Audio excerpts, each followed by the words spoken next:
नमस्कार मित्रांनो, तुमचं आपल्या जे के वाय सुधीर या यूट्यूब चॅनलमध्ये सर्वांचे सहर्ष स्वागत आहे. मित्रांनो, आज आपण पोलीस पाटील भरती यांच्याविषयी आज आपण जे इम्पॉर्टंट क्वेश्चन आहे ते आज आपण घेतलेले आहे. मित्रांनो, जे की वारंवार आपल्याला परीक्षेमध्ये विचारले जातात आणि नक्कीच तुमचा या प्रश्नांचा तुम्हाला येणाऱ्या भरतीसाठी फायदा होईल. मित्रांनो, चला तर आपण वेळ न वाया घालता सुरुवात करू. तर मित्रांनो, आपला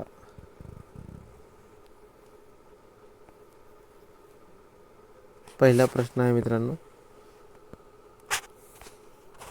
भारताशी सर्वप्रथम व्यापारी संबंध कुणी ठेवले? तर मित्रांनो, आपलं option A England, option B France, option C Holland आणि ऑप्शन डी पोर्तुगाल. तर मित्रांनो, आपल्या भारताचे सर्वप्रथम व्यापारी संबंध हा पोर्तुगाल यांनी आपल्याशी भारताचे सर्वप्रथम व्यापारी संबंध ठेवले होते. प्रश्न दुसरा आपला, 23 जून 1757 रोजी कोणती लढाई झाली? तर मित्रांनो, 23 जून 1757 रोजी आपल्या जी काही लढाई झाली ती म्हणजे प्लासीची लढाई. मित्रांनो, आणि प्लासीची लढाई जी झाली ती मित्रांनो, त्यामुळेच आपल्या जे काही पोर्तुगीज वगैरे जे काही आले ते मित्रांनो, आणि ती जी काही लढाई झाली त्यामुळेच आपल्या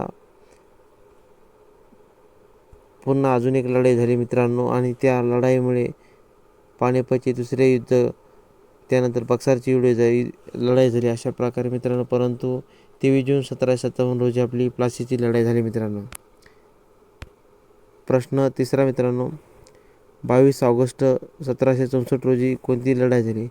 तर मित्रांनो, 22 ऑगस्ट 1764 रोजी आपली बक्सरची लढाई झाली. मित्रांनो,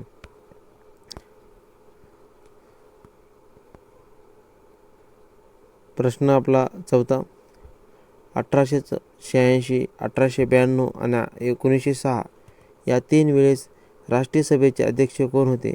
तर मित्रांनो, या तिन्ही वेळेला जे काही आपले दादाभाई नौरोजी हे राष्ट्रीय सभेचे अध्यक्ष होते. मित्रांनो, आणि तुम्हाला असाही प्रश्न विचारण्यात येतो मित्रांनो की 1886, 1892 व 1906 या 3 वेळेस कोण उपस्थित राहिले नव्हते? मित्रांनो, याचं उत्तर आहे मित्रांनो, महात्मा गांधी हे या तिन्ही राष्ट्रीय सभेला उपस्थित राहिले नव्हते, परंतु दुसऱ्या सभेला आले होते.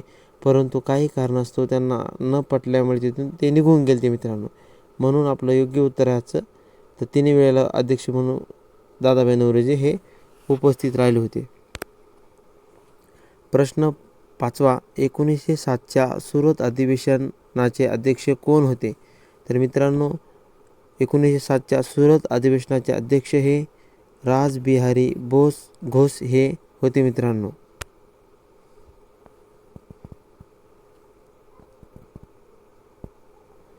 आपला प्रश्न 6, स्वराज्य स्वदेशी बहिष्कार या राष्ट्रीय शिक्षण या चतुर्थीचे पुरस्कार कोण होते?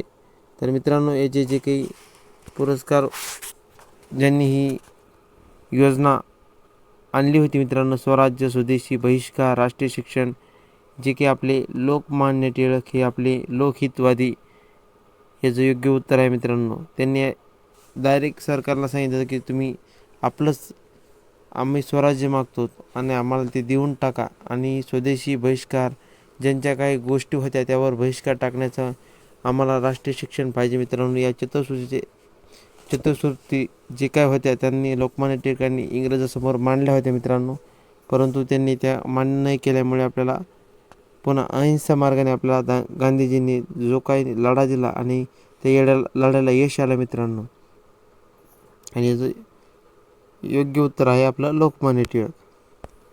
प्रश्न 7वा, 1907च्या राष्ट्रीय सभेच्या कोलकाता अधिवेशनाचे अध्यक्ष कोण होते? तर मित्रांनो 1907च्या राष्ट्रीय सभेच्या कोलकाता अधिवेशनाचे अध्यक्ष हे ॲनी बेझंट हे होते मित्रांनो. प्रश्न 8वा, कोणता कायदा काळा कायदा म्हणून ओळखला जातो? तर मित्रांनो 1919चा हा रौलट कायदा काळा कायदा म्हणून ओळखला जातो मित्रांनो, कारण की ज्यावेळेस या कायद्यामुळे कुणालाही आपल्या जे काही गुन्हा न करता त्यांना आपल्याला तुरुंगामध्ये टाकण्याची त्यांना परवानगी मिळाली होती मित्रांनो 1919च्या कायद्यामुळे. त्यामुळे मित्रांनो हा काळा कायदा म्हणून सुद्धा ओळखला जातो मित्रांनो. प्रश्न 9वा, रौलट ॲक्ट कधी अस्तित्वात आला मित्रांनो? रौलट ॲक्ट हा 1919ला चालता मित्रांनो. प्रश्न आपला 10वा, जालियनवाला बाग येथे निशस्त्र लोकांवर गोळीबार करणारा इंग्रज अधिकारी कोण हो मित्रांनो? तर मित्रांनो जनरल डायर हा इंग्रज अधिकारी होता मित्रांनो, आणि त्यांनी जालियनवाला बाग हत्याकांडाचा जो काही बाग होती त्या बागेमध्ये लोकांनी जी काही सभा भरली होती त्याच्यावर डायरेक्ट गोळीबार ह्या जनरल डायरने केला मित्रांनो. प्रश्न 11वा, जालियनवाला बाग हत्याकांडाच्या चौकशीसाठी कोणते कमिशन नेमले होते? तर मित्रांनो जालियनवाला बाग हत्याकांडाच्या चौकशीसाठी हंटर कमिशन हे नेमले होते मित्रांनो. आपला प्रश्न 12वा, खिलाफत चळवळ कधी सुरू झाली? तर मित्रांनो खिलाफत चळवळ ही 1919ला सुरू झाली आणि ती महात्मा गांधींनी सुरुवात केली ती मित्रांनो. प्रश्न 13वा, खिलाफत चळवळीचे अध्यक्ष कोण होते?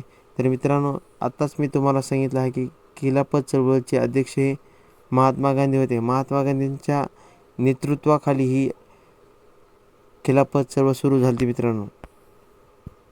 प्रश्न 14वा, स्वराज्य पक्षाची स्थापना कोणी केली? तर मित्रांनो स्वराज्य पक्षाची स्थापना आपली चित्तरंजन दास व मोतीलाल नेहरू यांच्या दोन नेत्यांनी स्वराज्य पक्षाची स्थापना केली मित्रांनो.